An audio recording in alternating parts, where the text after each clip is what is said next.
Welcome back to One-on-One with Mr. U. Of course, I am your host, Mr. U, in studio with a good buddy of mine, podcast host of the amazing podcast, Give a Heck, and the founder of Give a Heck Financial, Dwight Heck, in the building, theoretically. Good to see you, brother. How are you, man? If I was any better, brother, I'd be a twin, right? Ooh. Same thing I say to everybody, because being a twin would allow me to, put all that stressful stuff, the things that keep me on the cusp of the valley of despair because it's stressful. That twin does all that, and I get all the fun. Yeah, That is the life. like my calendar, That's the right? life I want. That's the life I want. Let my twin do my calendar stuff. Yeah, that'd be great. But it's good, man. Good to have you in the house, brother. Man, we got so much to talk about. You had me on your show. It was a fantastic time. Now I finally got you here in the box with me, man. So I'm excited about this. Got a lot to get into, man. We're gonna try to take 10 pounds of potatoes and put them in a 5-pound bag as far as time goes. So we'll see how it works. But I'm excited about this, brother. But customarily, Dwight always asks our guests to come in and kind of just share their childhood and their upbringing. What got you from there to here? What are some key factors, some key factors, if you will, that kind of got you from your place where you were, how you grew up, to the man you are today, man? Bring us there. Sounds great. Well, I was, born a swaddled, crying baby. I don't know. Is that too far back? Anyway. Yeah, that's too far back. Hey, I'm spectacular. I want to know how you got here. Well, that part. Oh, okay. Well, anyway, I was a young man who was very sickly. I had back in the day, I had asthma, really bad, and allergies. And back in when I was a child, they didn't have even something like a rescue inhaler. So I never had an inhaler. I suffered bad with allergies. I got teased and bullied a lot. And through, primary school into middle school, I just was not a happy child, right? But on the flip side, it taught me to be resilient and kind, because I seen other kids that were picked on, sometimes worse than I was, and you developed a sense of empathy for them, right? So it helped me already at a young age to have empathy for others, but not necessarily myself. So we'll leave that for a future discussion, but it caused different things within my life when I was older. So I hit middle school. I was diagnosed with something called scoliosis, and it can be mild for some, it can be severe for others, and I'm in the severe for others category, unfortunately. Wow. Mm-hmm. And I grew up with this spine disease. I still have it today. It still causes me challenges, not ones that aren't able to be insurmountable. But that caused me to get teased again, because now I had to wear a complete back brace for all of middle school, right into high school. Right. Wow. I wore well, not completely middle school, part of middle school, half of high school, and I had a complete cage around my head. My whole body was locked in place. I had a bar down in the center. I talk about it in my book, and people kind of get it disturbs them, but it's the truth. A 2-inch bar down my chest. I had 2 1-inch bars back on my traps down to a middle plate, and it all sucked my guts in, my ribs, everything, to keep my spine, because they were trying to get me to. That was their solution to try to alleviate the problems of a collapsing spine, which is what scoliosis can be, depending on the severity. And got teased a lot. Well, you end up getting a really tough exterior and shell, and I started being a jokester. I started to make people laugh, right? To give you the opposite of what I was experiencing, feeling. I made myself the blunt to conversation, or people having a fun time, and I was hiding. That's when I realized, as an adult, look back, I realized that's one of the multiple times I put a mask on. I was the person that I really wasn't the person I really was, but it was the person that wanted to fit in so bad and be part of that collective or that group. And I got out of high school, did my typical things in college, like some people do, did some partying, did this, did that, tried to be the guy that fit in through humor. Still reeling, even though those new people in college might not know about my past, my brain still did. I still had the same confidence level that I had as a child, which was not really great, but I put on a mask constantly. I ended up starting my own computer company. I ran that for many years, a consulting firm and retail computer company with a relative, and eventually took it over myself, but found my health failing. In 2001, just after 9/11, just after the towers crashed, I had a severe health reaction, and it I won't get into details of it, and it spun me out of control, right? Wow. And literally made it so I couldn't work for months, and I had to reevaluate my life, sitting with specialists, my general doctor and specialists. They said, you have to leave that IT industry. Part of the problem is you're too tenacious and you don't give up, and it's causing you too much emotional and physical and mental strife for you to please everybody. And why was I a people pleaser? Well, I was a people pleaser tied back to the masks of my childhood, trying to make people like me, trying to feel accepted, and that went right into my adult life. So I ended up quitting the industry, and just by fluke, I got a phone call. I was thinking about quitting, and a gentleman called me, a friend of mine for years, and he was the same guy that convinced me that I was worth more than anybody had ever told me I was worth, or through words or action, and said, you should go and just go to this technical college, go into electronics engineering. You're gonna be doing good. You come out and you work with me. So I went to this went to electronics engineering. I came out, went through a bunch of different things in my life, and he had reached out to me years later again and said to me, he says, you should, your health issues, change careers. So I said, okay, I'll think about it. What do you got to offer? He says, you should get into financial services. I said, I don't know anything about money. He said, exactly. That's why you need to get into financial services. You're a six-figure income earner. You make good money, yet you're always hand to foot. You're always given paycheck to paycheck. Yeah, exactly. Living a life with more month than money. Convinced me to get into that industry, and I ended up being one of the, as far as I know, still in North America, not just Canada. I went into an office after I met this person that was gonna train me locally or help me out, and got all the books on a Thursday. I says, well, when can I write? He says, well, earliest you can write is Monday at the government office. There's only one place you can write. You got to pay a fee, and then you can go write. But that's months away from now. I said, really? And I'm thinking all this, really? Give me all the info anyway. Give me the address. Give me this. I bought the course on a Thursday night. Monday morning at 8:30, I was sitting at that desk, wrote the exam, and passed.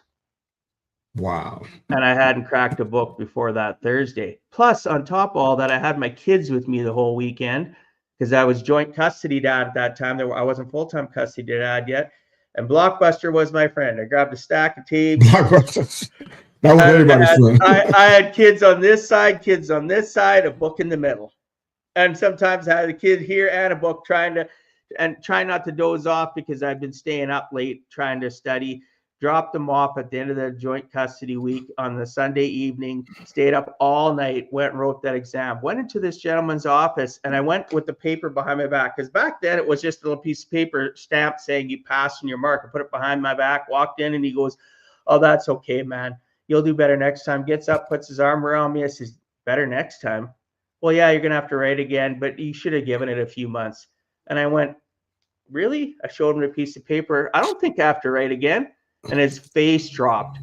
And the national newsletter for this MGA went out across North America that I had accomplished that. And until I left that company, nobody had accomplished that. Usually it was 3 to 6 months of them studying the material. Why did I do that? Not because I'm smarter than other people. It's because I'm tenacious. I wanted it. I wanted it bad. And it's the same thing that happened moving forward. I ended up being one of the top 10 producers in North America for more than 1 year, right? For this company. Wow. Why did I do that? Because I didn't like the people I worked with. I fired my trainers because I wanted somebody that was empathetic, something where I could pick the stuff that I developed from childhood all the way to adulthood, keep the good stuff, drop the bad stuff, use the bad stuff as a catalyst to grow myself. And back in 2020, when I ended up creating the Give a Heck brand to tie in with my business, it was all because I look back and I really didn't have a lot of support. I had the odd person like that gentleman that got me into finance and helped me go back to school and do different things. He was always in my corner. I wanted to be that person in your corner. I wanted to be that person that was in my corner. Even if it's only one individual can spark change and create a momentum, perpetual momentum that never ends. So that's how I ended up creating the Give a Heck brand and continue to create it, is because I want to help people live a purposeful life, because I felt for so many years in my life that I was on a hamster wheel, going to work, go home, get paid. So for me, intentional living is a de facto standard. It's like breathing air. It's a requirement for you to live purposefully. I love it, man. There's so much more I want to get into. Sorry, that was so long. Sorry that was so. I tried to encapsulate it all. It was good. No, the story is amazing, man. One thing you do that I'm hoping doesn't get buried in this episode, I'm going to make sure it doesn't. That's why I'm asking it right now. What was like be a single dad of 5 kids? See, because you and I had a discussion about this, and that what we're doing with some of the partners we're doing centered around men, encouraging men, inspiring men to kind of have a safe space to connect, things like that. You're aware of those, but you and I connected on something that we talked about in regards to that, because in the area where you live, you have some challenges with being a public single dad, so to speak. And I think that's just a microcosm of what's going on all around the country, even around the world, perhaps. We seem to be some single dads are kind of dinosaurs. It's something they're kind of like unicorns, and that's something that you don't see very often when you do something like the Loch Ness Monster or Bigfoot. You gotta take a picture and be like, wow, a single dad. I don't see many of those, You want to know how you got here and know all the deals, and you had problems with that for some folks in your area. You mind sharing about what life was like to be a single dad of 5 kids and someone to experience that? Can you share that? Sure, absolutely. Being a single dad, the reason that you don't hear a lot of it is because society sucks. And I'm just going to be, it does. Society as a general, that may seem harsh, but yes, it is in Canada, the States, and around the world, because I interview people myself and talk to dads and even women around the world. Mm-hmm. The problem is our society back in the 50s in North America, for an example, if you were to get a divorce, the woman automatically did not get custody. Men did. You can do the research. Men got custody. Women were thought as second-class citizens. They weren't given custody. So they fought for it. People helped them fight for it. But instead of the courts or the governments going into the middle, being moderate, they went from one swing to the other. And now it's harder and harder, and women get listened to more. There's lies created. Men's lives are destroyed. It's just a really sad situation. So in my circumstance, all of a sudden, I'm a professional. I own a business. They see me at the school. I come in, I'm in a suit, tie. They always see me, and I'm in the background, right? Kind of. And then when we got divorced, I ended up separated into divorce. I'd go to the school and I'd get looked at differently. And you'd hear the little groups of women, there'd be little whispering and stuff. And there would be people that would literally walk away from me that used to talk to me. They blame me for everything without ever hearing my side of the story. They automatically judge me because of my gender and the fact that I was destroying the family. The communication, the whispers, the lies, I heard it all from different other people that liked that drama that would bring it to me. Oh, Dwight, you wouldn't believe what, blah, blah, blah, blah. So I literally used to go into the school. I'd take care of things. I was the responsible parent. And it was no two people that would say any different, because I was the one going in and making sure their forms were signed. Their lunch was missed even when we were separated, divorced, and then it was still a joint custody. I literally was the person running their lunch if they forgot it, paying for their last minute extracurricular activities with school, being that parent. I even did parent helping. And when I started doing parent helping, they would only give me the boys. They wouldn't give me any girls, and they'd keep me at the back of the pack. So if there was 30 kids and you're walking on a path, you're going to the zoo, you go to you follow up, right? They treated me like I was a second-class citizen. Not just the parents, the admin too. And not necessarily the men in the office. They were fantastic to me. It was the men, the teachers that were leading these different, right? My students, my kids as teachers. Some of them, I never did get through that veil, right? Some of them I did, took years, but I literally would do all this sort of stuff. And, we'd go from the weekly visits, the kids coming, and every single time they'd hate going home, right? They just would not want to go home. They want me to, can we stay longer?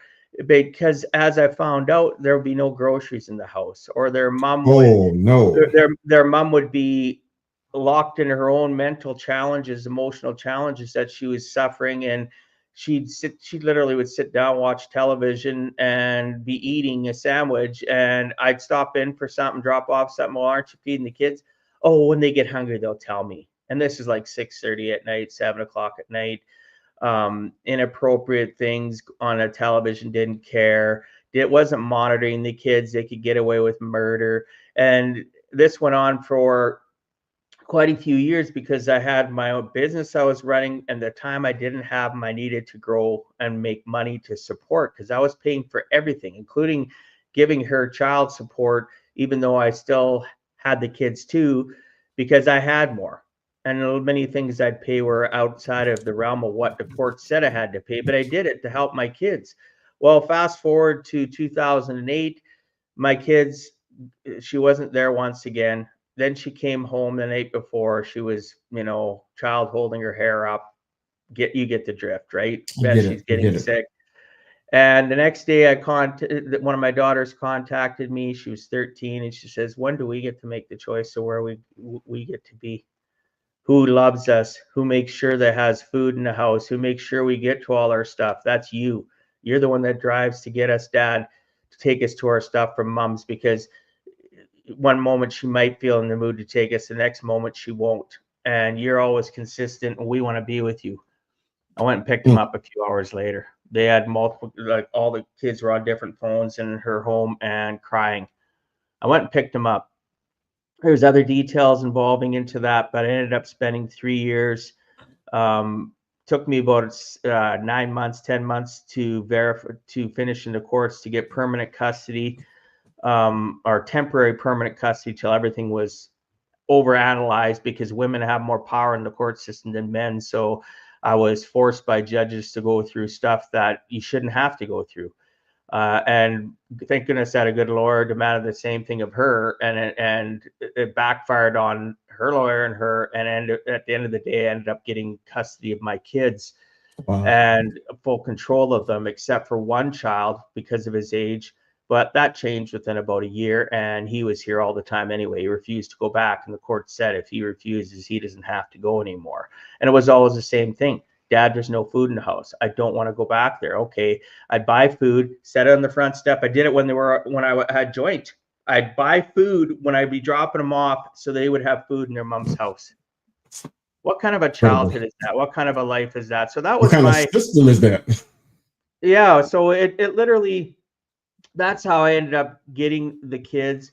Meanwhile, throughout that period of time, I had my oldest live with me for a long time. She took off, right? So when I finally got full permanent custody, pardon me, it was of the four youngest. When all the stuff finally fell through the cracks, I had 3 of the girls and my son here. But at any given point in time, even joint raising 5 kids is a lot of work, supposedly for a male. And why do I say that?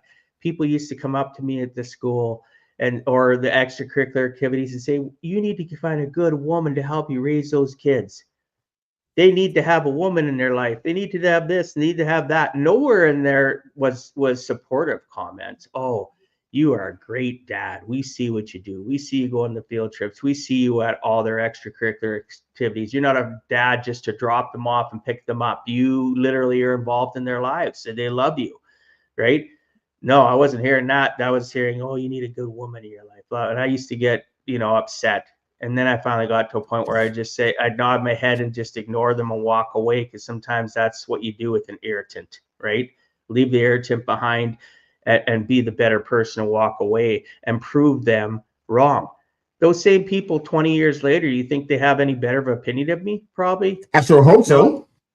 Probably not. No? I'd say probably not, because most of us in society, we have the same stinking thinking, the same hamster wheel mentality of how we interpret and take outside data and filter it. You think that do you think that just by seeing me be a good dad changed them? I'd hope so, but I doubt it. So anyway, that's how I ended up getting custody of my kids, and then raising them and having people reach out to me and say, "Oh, your daughter, this and that. Do you need some advice?" Or that saying, "You need to get a woman in your life." I get it from my own family too. And I'd go, you know what? I, as a male, can be a better parent than a woman or any other man, because I so choose to be that way. I took and created a tribe of people I could talk to. I had my sisters, I had my mom, I had some women at the school that I did manage to break down their exterior, and in the sense of getting through to them, and became good friends of them. And we do carpooling together for extracurricular activities.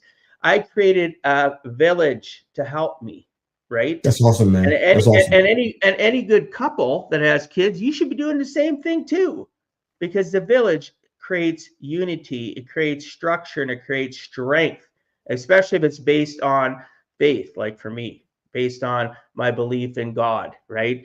And my belief in Jesus, right? So that's my story in a nutshell. Each one of these things we're talking about could have been an hour, because I'm missing things, but I know. Hopefully it's impactful enough. I know. At the end, I'm gonna have you take some time so people can find you and find out where you are, and then hear more of your story, ask you questions, the whole nine yards. I get this very, very extensive. Before we get to the next part, I want to talk about the podcast. Before we get there, though, I want to say this one thing to you. And I know we live. It's not for likes and I'm just saying this out of my heart, truly. You know what we're doing with the Men's Roundtable podcast. You decided to be a part of that as a panelist, and I thank you for that. I want you to understand why I wanted you there. It wasn't just because you were a man. That's not, if that's the criteria, my witness would be more than I can handle. I'm very deliberate about who I invite to be a panelist there. I don't take that lightly. But because, well, I think that I get too emotional, just starting to come on me here a little bit, but just keep it brief. I think that you deserve to be celebrated. I know you had friends that were coming in those latter years and kind of being there and being part of that village. You got that.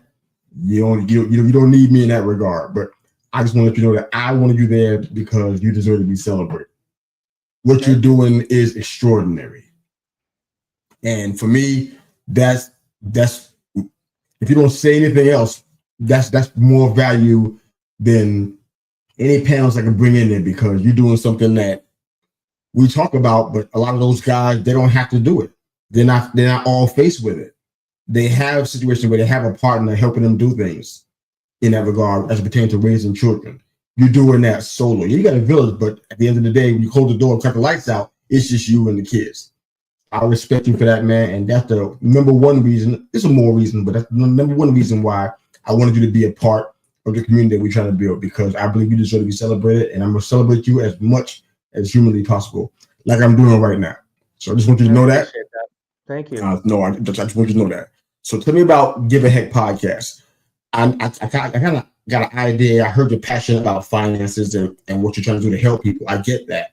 I want to hear the Dave Ramsey story at some point before we get out of here too. But the Give a Heck podcast. Why did you start that podcast?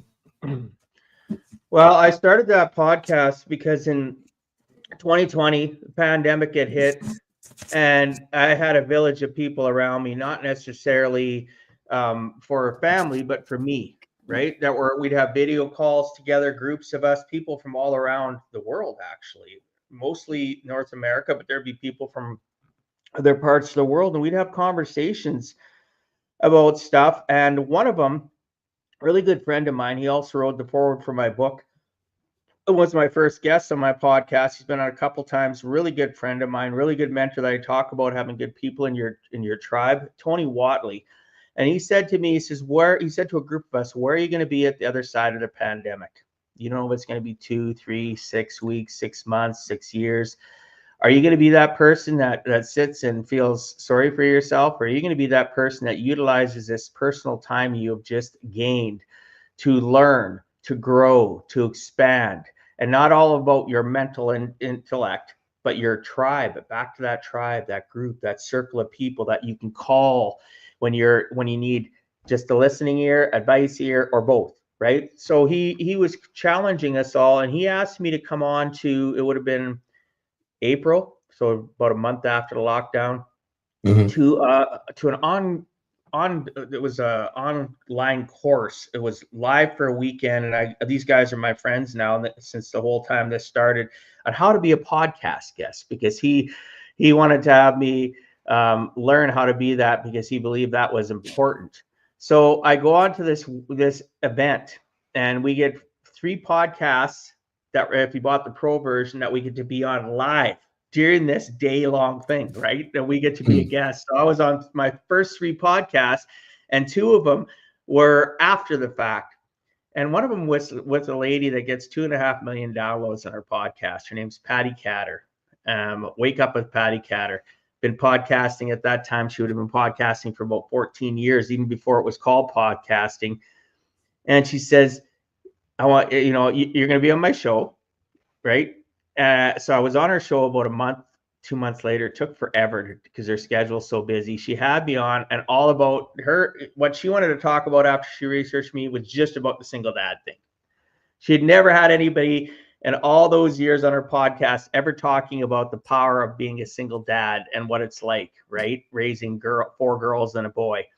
And literally, it was amazing. She says, you'd be a great podcaster. I love you. Your personality's great. And she stayed on top of me until I started the podcast. She helped. Wow. She held my hand, pointed me to production crew, pointed me to what I needed to do, who I needed to be as a person that she's seen me to be on her show. Had her on my show, obviously. And she's the reason I started Give a Heck podcast. The brand was created with help because of people like Tony, hence why I have such mad respect for the man. But that's how the Give a Heck podcast started, because she said, but first she asked me all these questions. What do you want to do it for? What would be the reason for it? Well, I says, I felt shirked and I felt hidden in the shadows, hiding behind things my whole life. I go across the road to avoid confrontation, or even if it was good or bad, maybe it was a good interaction, I'd avoid it. I'd become very introverted. And she said, well, what would you want to do? I said, well, I want to showcase people like me, especially all those people that are hurting right now around the world, that are sad, lonely, rejected. And then on top of that, the pandemic hit. That wasn't the reason for what I just said. It would just added insult to injury, salt to the wound. And I want to showcase people. Well, do you want to make money off it? No, if it happens someday, maybe. But I said, no, I want it to be a passion project. I want to bring great people on that are helping people elevate, change their lives, and flip the script that anybody can do it. And I want to have a variety of guests. And now I've recorded 256 episodes. Right? Oh, wow. Congrats, brother. Of the Give a Heck podcast. That's right? Amazing, and some people have done more, but I only release once a week. So 256 weeks gone by. That's commendable, right? Man. That's nothing to apologize about. That's commendable. Yeah. So I started the brand to highlight people. Well, I haven't missed a week. I want to highlight great people in this world, because if one person has never had a voice and I can give them that voice, great. And I don't care if it's their first time being on a podcast. I do not care. I don't care if I'm going to have one listener. I don't look at the podcast guest and go, oh, I'm going to get this many listens versus if I have this person, I get this. I don't care. I'm looking for one person to change their lives, because I always wanted that as a person. And when I did get it, at first I took it for granted, and then you embrace it like a warm blanket on a cold day, right? You never want to let it go. I love it. All right. Well, we are up against it. So I'm going to ask you 2 more questions and get you back to the rest of your days. We're going to get out of here in a little bit. But first question, well, more like a comment. You made we talk about what you're doing in the realm of finances, budgeting, things of that nature, and you made a mention about a certain famous person who gives out budgeting advice, and you had some critical things to say regarding that person. You mind sharing that for us on the air? Oh yeah, sure, not a problem. I've got no disrespect for the man, except for some of the things that he utilizes. So the basis or the foundation of what Dave Ramsey teaches is fantastic. But what he does is he also teaches a fearful mindset. I've seen Wow. it time and Okay. time again. I've Okay. sat down with people that have gone to his, because he comes in Canada too. He comes to different events. He usually he gets involved in a lot of big religious, and there's nothing wrong with that. They'll bring him into congregations and stuff, and he'll use religion as a slant. And I've seen it, not saying that's his de facto standard, but it ends up looking that way, where, don't live beyond your means, don't do this, don't do that. Those are all good messages. But he gets people to budget so hard and develops their life on saving that he forgets to, in my opinion, again, this is my opinion, other people might have different opinions, he forces people to forget about the journey of life, where you're always, here's this jar mentality that he teaches. You put this, you put this, you put this, you put this. Does it work? Yes, it does work. But what it does is it robs you of the present day. The present day is alive right now. You and I talking is alive right now. 1 minute from now is the future. 1 minute gone by is the past, right? So am I living in the journey? I can have it in my mindset that I have to save, I have to budget, I have to do all this stuff. But am I truly getting help to understand, oh, here's my goals? I'm very much into goals. He has kind of, but I'm very much focused on the budget fits the goals. If in your goals, you dream about having a yearly vacation, even if it's just to the lake where it's cash and it's not credit, being able to afford these things and know that you can have the journey in life and still retire. So that retirement jar is still important, but the living today jar is just as important. So I focus more on living through your goals, living that intentful, purposeful journey every moment.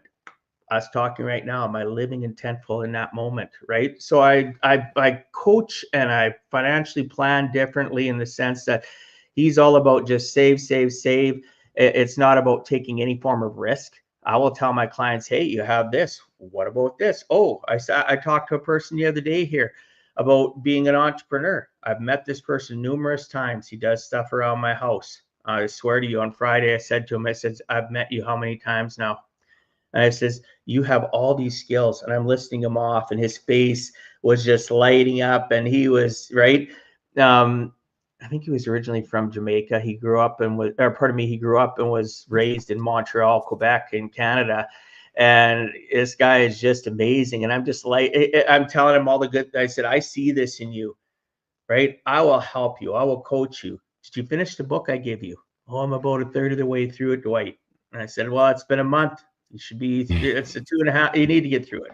Anyway, so that being said, you just got to realize that there's people out there that need help, that need support. And David Ramsey might help certain people, but if you truly want to move forward in life and have your own, success, and you're not just living in a bubble of savings, you need to find somebody that's going to help you grow and go for those real goals and dreams. The entrepreneur, changing your career, just doing things you've never imagined you could do. And I have stories after stories I could tell you, but we'll do that another time. Absolutely. No, I appreciate this, man. All right, so our final question. We call it our CMV question: career, mission, vocation. Taking everything off of the table that you've done up to this point, Dwight. Asking you a very simple question: what do you think you're most likely doing right now, today? Say that again. Right? Everything you've done up to this point, off of the table. You cannot use that as your answer. What do you think you're doing today? What's Dwight Heck doing today? Oh, honestly, if I take a part of me away, all the other stuff, which means all the personal development and stuff, I'd probably be an accountant. Really? You like Really? you like numbers though, so that's not really a big stretch. Okay, Well, that makes sense. I got that from my dad. My dad was a book accountant back in the day when you just went to college. You got a diploma for it, ran a successful business, and I had to run numbers. I hated it, but I went into bookkeeping and accounting in high school, thinking I was going to go to school and become an accountant. And one day I just woke up and went, "There's more than that. I like computers better." So if it wouldn't have, I'd started as a train in high school from computers, owning a consulting firm, getting into finance. But if I took away all the development, anything in the past that you just mentioned, I'd probably be stuck as an accountant, bored out of my tree. Bored out of my tree. Sorry, Mr. Accountants or Mrs. Accountants. Yeah, it's okay. My energy can't take being an accountant. No, it's totally fine, man. Great having you in here, man. Founder of Give a Heck Financial and the host of the amazing podcast, the Give a Heck podcast, man. Thank you for jumping in here, man. Let everybody know where they can find your work, where they can find you on social, however you want to be contacted, man. Let them know. Go for it. Best place to go is giveaheck.com. You can go in there and all my social media links are there. You can just click on just about every screen. You'll see it at the bottom. You'll find out about my book, my podcast, what I do in my speaking career. There's topics and things that I speak on, about my education and how I teach people in 4 different pillar ways of how to, live a purposeful life financially. And without your finances in order, you're in trouble. So there's also articles on there. I post, there's a blog section. I post articles, some about finance, some about just being a dreamer, right? Life isn't always about just throwing numbers at people. It's helping them between their 6 inches and helping them develop and believe in themselves. Good, man. Thanks for being here, brother. I appreciate you so much, man. And you are one of the best singles dad I've ever met in my entire life, man. Oh, thanks, brother. You're a stand-up dude, man. And Give a Heck podcast is located. You can find it if you enjoy your podcast. If you're listening platform, Give a Heck podcast is out there. And if you listen to it, listen to us as well. Dwight Heck and Mr. U, we're out here. Have a great day. Thanks again for watching and listening.